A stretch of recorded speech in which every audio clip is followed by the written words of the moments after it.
Hey everybody, Johan Magnusson here, Big Swede Barbecue, and today we're making sweet Christmas goose on the Memphis Pro cart, ITC3. The first thing that we want to do is trim the goose and set it up so it gets really crispy skin, and here's how we do that.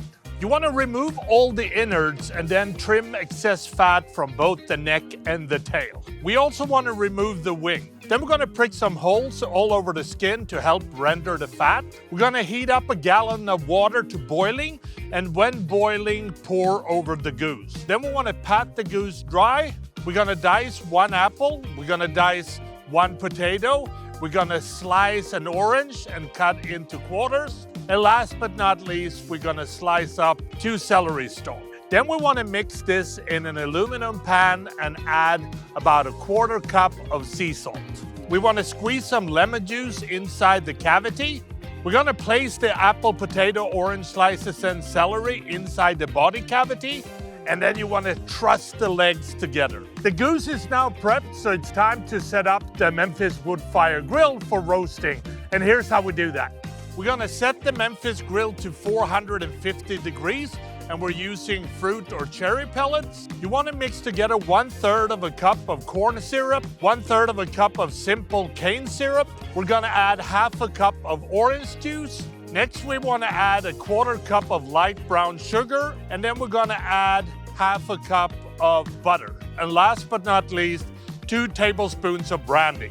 We want to place the sweet syrup in the grill and cook while stirring until all the ingredients are blended and you have a sweet syrup. We want to place the goose in the Memphis grill and cook at 450 for 15 minutes. Then we want to reduce the temperature to 350 degrees and continue roasting the goose.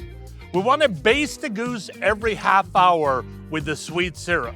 While we're waiting for the goose to finish roasting, it's time to start preparing our sweet brandy sauce. And here's how we do that. You want to place 3/4 of a cup of honey in a small saucepan. Then we're going to add 1/2 cup of brown sugar, 1/2 cup of red wine, 1/2 tablespoon of Worcestershire sauce, and then last but not least, 2 to 3 ounces of brandy. Then you want to heat this up and stir briskly for 2 minutes or until the sugar is dissolved. Then you want to set this aside. It's been about 2.5 hours now, and the goose has an inner temperature in the breast of 165 degrees. So now it's time to remove it from the grill and let it rest for 10 minutes. You want to open up the cavities and remove the filling. And then it's time to carve this sweet Christmas goose and serve it with a sweet brandy sauce. And that is how I make a sweet Christmas goose on the Memphis Pro cart, ITC3. Now, if you like this recipe, please subscribe to Memphis Wood Fire Grill's YouTube channel or check out their website, memphisgrills.com, for more recipes like this. And I think the only thing left to do is to try the sweet Christmas goose and see what it tastes like. So here we go. Look at that. It looks amazing. Oh, come on. Just packed with flavor, cooked to perfection. This is really good. I hope you try it at home. Happy grilling.